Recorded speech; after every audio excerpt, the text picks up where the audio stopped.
Welcome back to the Brad Gilmore Show here on ESPN Radio. Excited to talk to my next two guests. They are promoting their brand new movie, Psych 2, Lassie Come Home. That's going to be on the Peacock streaming service on July the 15th. They are the stars of the film, James Roday and Dule Hill. Gentlemen, how are y'all? All is well. We are promoting work that we have been doing for the better part of 2 decades, because that's how hot and fresh we are. That's right, man. Cutting edge as always. I'm excited to talk to y'all, man, because I'm gonna say lifelong. You said 2 decades, but I'm a long-time Psych fan. Since season 1, episode 1, I was in from the get-go. And to hear that y'all had a new movie coming out, I was excited because it's supposed to come out last year, right? And then they pushed it for the Peacock service. Is that right? Yeah, all that stuff happens way above our heads. Like, we're not Mahomes. We're like Sammy Watkins, and that's fine, but nobody's checking with us about which platform carries the movie. Yeah, I feel that. But I'm excited for it because, you know, the first movie came out a couple years ago. It was a lot of fun to watch. But, you know, I think that a lot of us Psych fans realized there wasn't enough Timothy in it, right? We didn't have enough Tim. We had a little cameo. And Dule, when y'all were doing the first movie and the situation with Tim was going on, did you always know, hey, if we get a second go around, we're definitely going to have a heavy Timothy O. Munson influence? Oh, yeah, we knew that from the beginning. From the time we started filming the first Psych movie, it was a given of we have to do a second one, and it has to be filled with Tim Amundsen. The first movie was fun. It was enjoyable, but it wasn't Psych without having Timo show up. I mean, he was there for a little bit, but it just wasn't the same having Lassie. So we knew that as he got strong enough in his recovery, or got far enough along the road for his recovery, that we were going to have to come back, and it was going to have to be a Lassie-centric movie. Lassie Come Home, and that's what we did. And James, I mean, what was the vibe on the set for the first day when you saw Tim back there? You knew that this movie was going to center around him in large part. Was it fun to finally have like the gang back together for the second film? It was incredible. We had more of our crew back for the second film too. Everybody was aware of the situation with Tim, and everybody wanted to be there when he got back up on the horse, the proverbial horse. Although he still wore chaps, because that's just who Tim is, assless chaps. Of course, naturally. Yeah. Does anyone wear chaps with the ass in them? Yeah, it's a padded ass in the chaps. Oh, okay. So it makes him look like he has more booty, not less. And no, it was a day that I don't think any of us will ever forget, because we didn't know. You just never know. Life is so fragile, and he came back from it was such a journey. And yeah, it's a beautiful day for all of us, and I'm glad we were all able to share it with him. I got to see the film, and I will say, it's got everything that you want as a Psych fan. I mean, there's the mystery, there's the comedy, of course, the one-liners, the catchphrases, but I don't think that there's ever been, Dule, a Psych episode or event of any kind as emotional as this one gets. I mean, this one kind of at the end, toward the end, I'm not giving anything away, but you start feeling it. Yeah, I mean, I think just because of the reality that we were facing with Tim's journey and his road back to recovery, there was an extra emotional grounding that was there for the movie. That's what it was. And instead of running away from it, Steve actually steered us into it. I know, for example, like a scene with Tim and Maggie, he said, just be Tim and Maggie talking right now. You know, don't even worry about Lassie and Juliet. Just be Tim and Maggie. And then, so I mean, that brought the emotion that was there. I would have said that Roday and I actually brought so much of that grounding gravitas to the movie, but that would be a complete and utter lie because we are just two bubbling idiots in the movie. But thankfully, you know, we had Tim deliver his beautiful performance, and Maggie was right there with him, so they took care of all that. No, you know what? Let me take that back though, because Roday, you and Corbin had a really good grounding scene too. Yes, you did. In the hospital room. Yes, because of the evolution of where their relationship and the growing pains and everything. So it was fun. I would utter lying if I said that I was the one bringing the grounding to the movie. No, because I was not. Everyone else did. But it was an unusual and rarely seen development for Psych, for the Sean and Gus storyline to completely resolve itself, and for them to not really have anything to do with tag of the movie, but that felt very, very right to me. And because of that, we were actually able to experience it in a different way because we just got to watch. Again, the movie's phenomenal. It's going to be on the Peacock service July 15th. But one thing I think I've always loved about Psych Brad is the Peacock. It's Peacock. We've decided it's for us anyway. It's Peacock. It's Peacock. It sounds a little bit more majestic, a little bit more regal to it when you say Peacock. I mean, it really sounds like, it might be at a Basquiat gallery of some sort. You know what I mean? I feel now you see what I'm saying, Brad Gilmore. Now you see what I'm saying, Brad Gilmore. I appreciate the full name again, Dule. I really appreciate it. But one thing I've always loved about Psych is, I was just telling y'all before we started, I just wrote my first book about Back to the Future. I'm a big 80s movie fan in general. Always a lot of references to the 80s throughout the years of the show. You even did I think y'all's 100th episode was The Clue, the movie. You actually had Doc Brown himself, Christopher Lloyd, in that episode, which was really fun. Was there ever anything, James, that y'all didn't get to cover? Because I know that time travel seems like it would have been up y'all's alley at some point. I'm sure, like with Psych, you could have figured that one out. But was there ever any 80s movie you wanted to do a take on for the show? If Steve was here, he would tell you that time travel was the one that got away from us because we had a setup and it was on the whiteboard for years. Like we had Gus waking up in the 1700s in the proper clothing, and we got all the way through the cold open, and then we could never figure out who was doing this to him and why would Sean be in on it. But we tried. We really did try. And we had a bunch of versions of that teaser. He would also tell you that the space camp got away from us because we had that on the board for years too. Sean and Gus and Zero Gravity felt like it probably should have happened. But for me, it's less a story and more of a human being. And I think Dule knows where I'm going with this. But we came one Emilio short.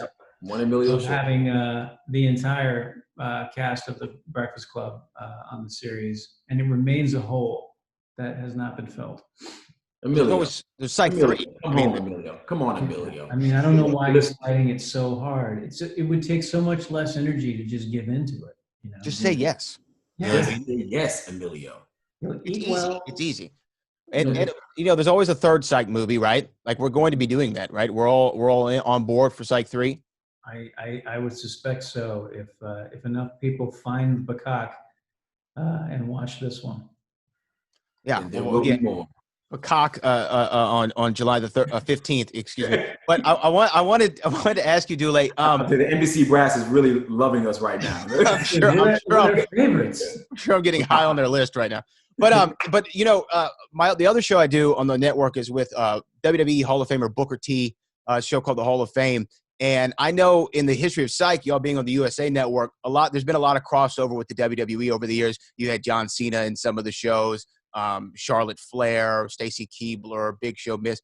Talk to me kind of about working with the wrestlers. Were you always kind of pleasantly surprised by what they were able to bring to the show?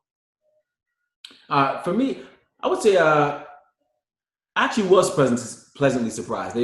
Each one of the wrestlers that came, they came and knocked it out the park. They came, they were ready to play, they were a game, and they brought a great energy to the show. I remember when Big Show came on the show, I was really impressed with his acting chops. I was really blown away by it. So I guess it makes sense because they're in the ring and they're telling these stories all the time. But for myself, I was pleasantly surprised, and I welcomed each time that we had wrestlers join the show. But I have to admit, I mean, it really is Roday that would always lead that charge because he was the one that he was deep into the whole WWE universe. So he would have to bring me up to speed about who was coming and where their story was before we would start filming. Yeah, landing on USA allowed me to come out of the closet as an adult wrestling fan because I just didn't think you were allowed to be that. Everyone's allowed to love it when they're kids, but I was still sneaking, replays of Monday Night Raw in the first couple seasons, and then when we had all the crossover, I just got to let my flag fly. Yeah. Was there anyone in particular though that you enjoyed working with, James? Because the thing is, I was always surprised by the energy that John Cena seems to bring to everything that he does. And he was great in his cameo in Psych, and his role in the series and the film. But was there anybody in particular you were pretty jazzed about? I had fun with all of them. I think Cena was the first one to come on with something really substantive to do, and I was just so impressed by the work ethic. Like he treated it just the same way that you would imagine he treated his craft as a wrestler. He was just so dedicated, and he was also so open to playing. And we found out that his sense of humor is very much steeped in pop culture, 80s pop culture especially. And we weren't sure. We had no expectations because you don't know, like, if that guy can ever let his guard down. When he's the face of a company, he's got him on his shoulders. He's Superman, right? And you don't know, like, is he ever going to break that character? And he did. He came and he let us get to know John Cena a little bit, and he also got us hammered. That was a runner for the wrestlers too. Every new wrestler that came heard about what the last one had done and had to try and one up it and just leave us in pain, as much pain as possible, in terms of being wasted. But it's crazy. Like they're such good people, and they come up and they're so appreciative to be there. They all work so hard. It's something I think a lot of people probably don't know or wouldn't think about the WWE. It's just like how cool they are. I think Psych 3, it'd have to be Psych 3 starring Kofi Kingston. Yeah. I like that.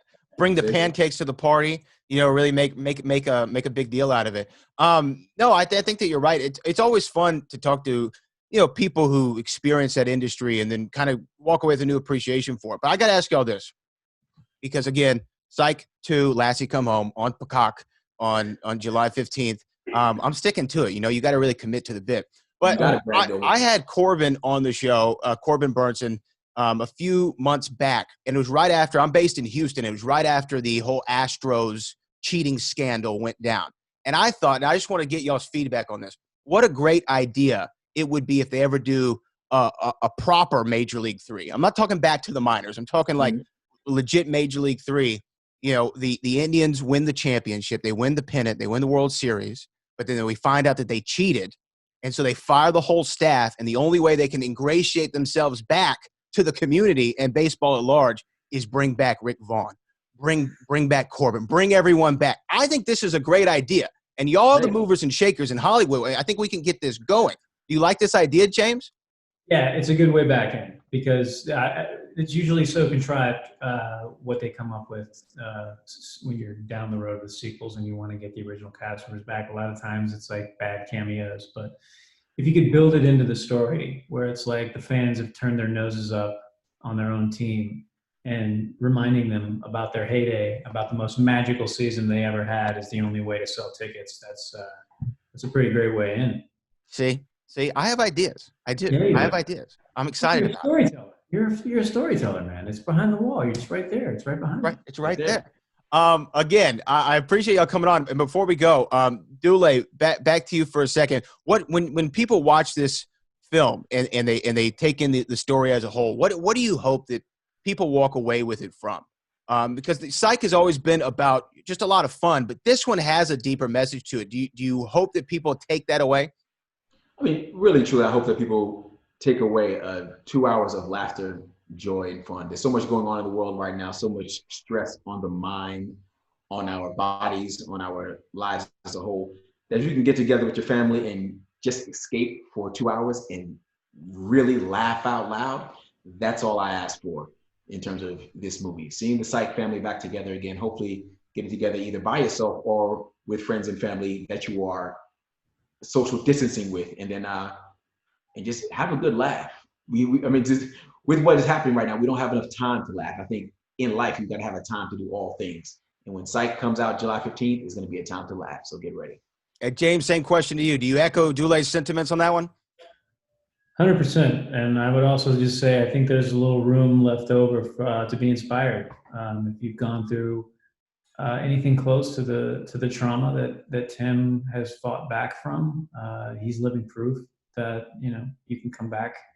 You can you can stay encouraged, and you can find a version of your life again, against all odds. Again, guys, I appreciate that. James Roday and Dule Hill. The movie is Psych 2, Lassie Come Home, July 15th. I got to say it right once, on the Peacock Network, the new streaming service from NBC. I've seen the film. It's awesome. Guys, I appreciate y'all so much for coming on. I want to get y'all a copy of my book if possible, so I'll figure out how to get one to you. But I really appreciate y'all both coming on. Please do, man. Appreciate it, Brad Gilmore. Appreciate it, man. I appreciate y'all. We'll be back in a minute.